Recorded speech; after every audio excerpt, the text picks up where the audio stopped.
Good morning to all of you. Myself Surbhi Singhal, Assistant Professor Geography at SRKP Government PG College, Kishangarh. आज हम BA first year के paper first physical geography के topic interior of earth के बारे में discuss करेंगे। पृथ्वी की आंतरिक संरचना का अध्ययन हम क्यों करते हैं, क्या आवश्यकता है कि हम पृथ्वी के अंदर की संरचना का अध्ययन भूगोल विषय में करें। चूँकि धरातल का जो हमें भूदृश्य दिखाई देता है वो विभिन्न अंतर्जात और बहिर्जात प्रक्रियाओं का परिणाम है। बिना भूगर्भ की जानकारी के अध्ययन के बिना हम पृथ्वी के धरातल के स्वरूप का अध्ययन नहीं कर सकते। इसलिए पृथ्वी के आंतरिक संरचना का अध्ययन करना अत्यंत आवश्यक है। हालांकि अभी तक किसी यंत्र का आविष्कार नहीं हुआ है जिसके माध्यम से हम डायरेक्ट पृथ्वी के अंदर की संरचना का अध्ययन कर सके। इसके लिए हम कुछ सोर्सेज पे डिपेंडेंट है, जैसे डायरेक्ट सोर्सेज और इनडायरेक्ट सोर्सेज। डायरेक्ट सोर्सेज में जैसे खनन, ज्वालामुखी उद्गार, कुछ ड्रिलिंग प्रोजेक्ट भी हैं जिसके माध्यम से हम पृथ्वी के अंदर की संरचना का अध्ययन करते हैं। खनन के समय जो निकलने वाले पदार्थ होते हैं उसके माध्यम से हम पृथ्वी का आंतरिक स्वरूप जानने का प्रयास करते हैं। इसके अलावा ज्वालामुखी उद्गार के समय निकलने वाली सामग्री जैसे लावा, विखंडित पदार्थ, गैसें, इसके माध्यम से जो है पृथ्वी के आंतरिक स्वरूप की जानकारी प्राप्त करते हैं। कुछ deep ocean drilling project, integrated ocean deep project, जिसके तहत आर्कटिक महासागर के कोला क्षेत्र में सबसे अधिक गहराई पर अभी तक पृथ्वी पर खनन किया गया है, जिसकी गहराई लगभग 12 किलोमीटर है। इसके माध्यम से भी हमें पृथ्वी के आंतरिक स्वरूप के बारे में कुछ हद तक जानकारी प्राप्त होती है। बेसिकली हम जो है पृथ्वी के आंतरिक स्वरूप का अध्ययन करने के लिए इनडायरेक्ट सोर्सेज पर निर्भर है। इनडायरेक्ट सोर्सेज की बात करें तो तापमान, दबाव, घनत्व, भूकंपीय तरंगे। तापमान, पृथ्वी में गहराई पर जाने के साथ साथ तापमान में वृद्धि होती है और ये जब ज्वालामुखी उद्गार के समय निकलता हुआ तप्त मैग्मा, विभिन्न प्रकार के गीज़र, फ्यूमरोल्स इस बात की पुष्टि करते हैं कि जो है पृथ्वी अंदर से गर्म है। और ये वृद्धि जो है प्रति 32 मीटर की गहराई पर 1 डिग्री सेल्सियस तापमान में वृद्धि होती है। और ये वृद्धि जो है कुछ गहराई तक तीव्र गति से बढ़ती है। उसके बाद में ये वृद्धि तो होती है लेकिन इसकी जो है वृद्धि दर जो है वो कम हो जाती है। जैसे इस डायग्राम में जो है लिथोस्फीयर तक ये तापमान में तीव्र गति से जो है बढ़ रहा है और फिर उसके बाद जो है धीरे धीरे तापमान में वृद्धि तो होती है लेकिन जो है इसकी वृद्धि दर कम हो जाती है। अब पृथ्वी के अंदर तापमान अधिक होने के क्या कारण है? एक तो सबसे प्रमुख कारण है चट्टानों में पाए जाने वाले रेडियो एक्टिव पदार्थ जो लगातार विखंडित होते रहते हैं, जिससे ऊष्मा जो है निकलती है। इसके अलावा पृथ्वी के अंदर होने वाली विभिन्न प्रकार की रासायनिक प्रक्रिया, पृथ्वी की आंतरिक और बाह्य शक्तियाँ, इसके कारण जो है पृथ्वी का जो है अंदर का तापमान बहुत अधिक है और पृथ्वी के आंतरिक कोर में ये तापमान जो है लगभग 5,000 से 7,000 डिग्री सेल्सियस तक हो जाता है। इतने अधिक तापमान में भी पृथ्वी का जो आंतरिक कोर है वो ठोस कैसे है, आंतरिक स्वरूप ठोस कैसे है? ये कैसे संभव है कि इतने अधिक तापमान पर कोई वस्तु जो है ठोस अवस्था में पाई जाती है? ये इसलिए ऐसा संभव हो पाता है क्योंकि जो है ऊपरी चट्टानों का दबाव जो है उन चट्टानों को पृथ्वी के आंतरिक स्वरूप को ठोस बने रहती है। जहाँ कभी दबाव में कमी आती है तब चट्टान जो है पिघल जाती है और बाहर आने का प्रयास करती है। इसके अलावा जो है घनत्व क्या होता है? घनत्व जो है प्रति इकाई घन क्षेत्र में आने वाले पदार्थ की मात्रा को किसी भी चीज़ का घनत्व कहते हैं या डेंसिटी कहते हैं।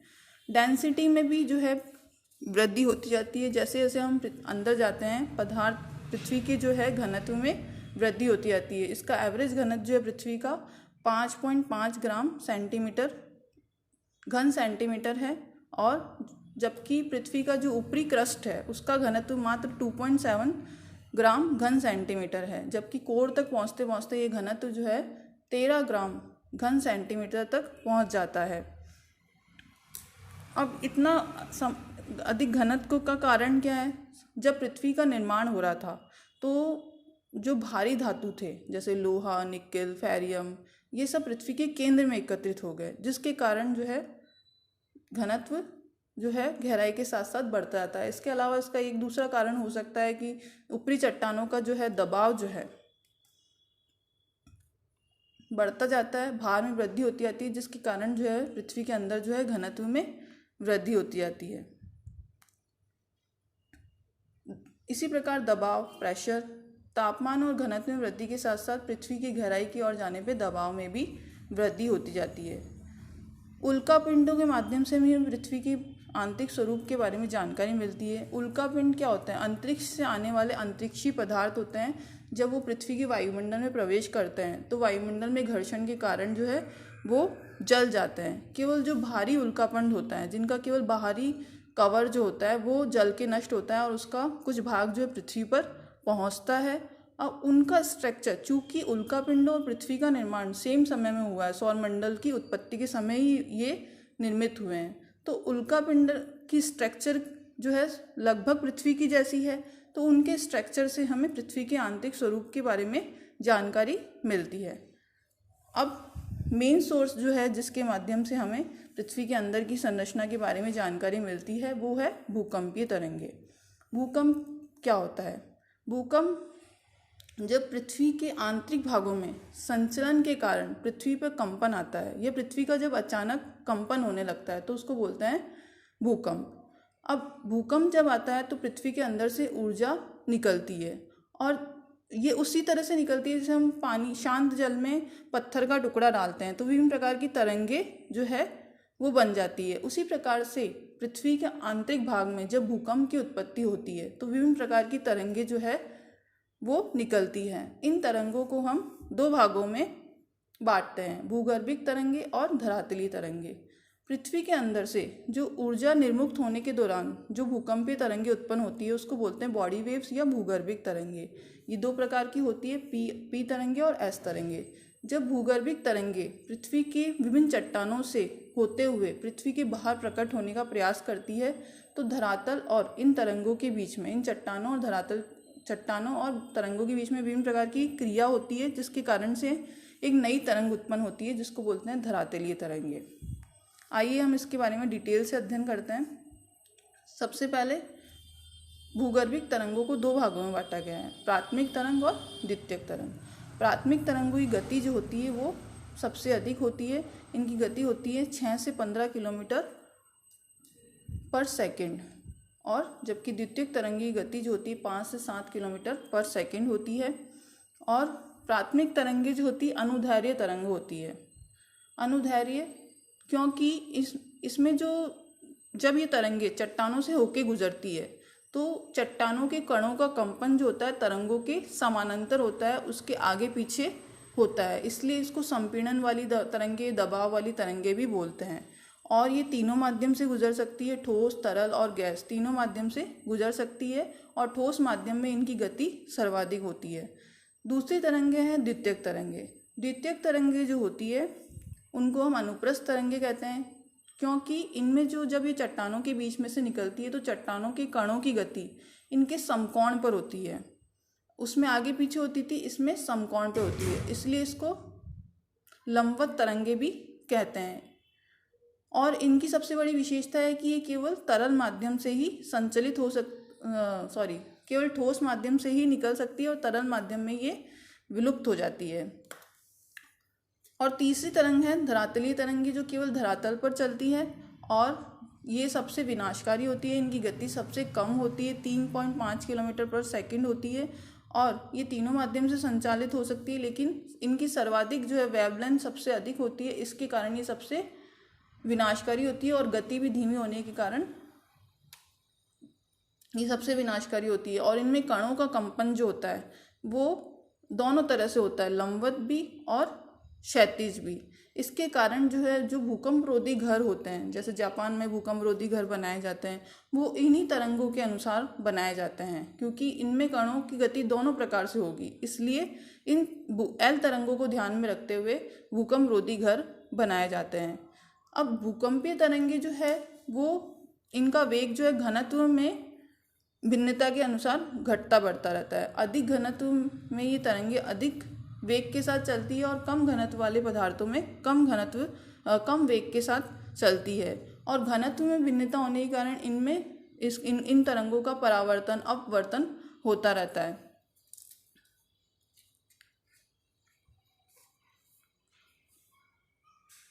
अब भूकंपीय छाया क्षेत्र क्या होता है? पृथ्वी का एक ऐसा स्थान जहाँ पे किसी भूकंपीय तरंगे का अभिलेखन नहीं किया जाता है, उस क्षेत्र को बोलते हैं भूकंपीय छाया क्षेत्र। भूकंपीय तरंगों का अभिलेखन हम सिस्मोग्राफ के माध्यम से करते हैं। सिस्मोग्राफ एक यंत्र होता है जिसके ऊपर एक रिएक्टर स्केल लगा होता है, जो 0 से 10 तक जिसमें नंबर्स होते हैं, उसके माध्यम से हम भूकंपीय तरंगों का अभिलेखन करते हैं। अब यदि पृथ्वी का संपूर्ण जो पदार्थ है वो एक जैसा होता तो ये तरंगे जो होती वो सीधी चलती, लेकिन इनका वक्राकार जो पथ है वो बताता है कि ये पृथ्वी का आंतरिक स्वरूप समान घनत्व का नहीं है, घनत्व में भिन्नता है। और 103 डिग्री से लेकर 143 डिग्री तक पी तरंगे जो है अभिलेखित नहीं होती। ये पी तरंगों का शैडो जोन या छाया क्षेत्र कहलाता है, जबकि एस तरंगे जो है 103 डिग्री से लेकर लुप्त हो जाती है और यहाँ पे जो है इनका संचरण नहीं हो पाता, जिससे पता चलता है कि पृथ्वी का जो बाह्य कोर है वो तरल अवस्था में या अर्धतरल अवस्था में है।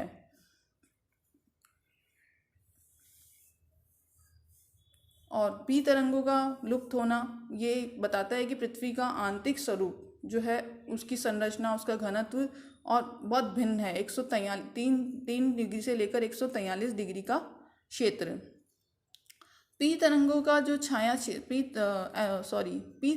पी भूकंपीय छाया क्षेत्र के माध्यम से हमें पृथ्वी की आंतरिक संरचना के बारे में महत्वपूर्ण जानकारी प्राप्त होती है और भूकंपीय तरंगों की उपस्थिति, उनकी मोटाई, उनकी गहराई, उनकी रासायनिक और भौतिक संरचना आदि के बारे में हम जानकारी प्राप्त करते हैं। और ये जो कोण होते हैं वो पृथ्वी के केंद्र और फोकस से मिलकर हम इसकी गणना करते हैं। फोकस क्या होता है? जहाँ भूगर्भ का वह स्थान जहाँ से भूकंपीय तरंगे उत्पन्न होती है या पृथ्वी के अंदर से ऊर्जा निकलती है, उसको कहते हैं फोकस। और जब वो धरातल पे और भूकंपीय केंद्र या एपिसेंटर किसे कहते हैं, अधिकेंद्र, धरातल का वह स्थान जहाँ पे सबसे पहले भूकंप को महसूस किया जाता है। इस प्रकार इन सोर्सेस के माध्यम से हमें पृथ्वी की आंतरिक संरचना के बारे में जानकारी मिलती है। इसके अलावा पृथ्वी की उत्पत्ति संबंधित सिद्धांत जो है, जैसे वायवाय राशि, ग्रहाणु, निहारिका, परिकल्पना आदि के माध्यम से भी हमें पृथ्वी की आंतरिक संरचना के बारे में जानकारी मिलती है। अगले चैप्टर में हम पृथ्वी की जो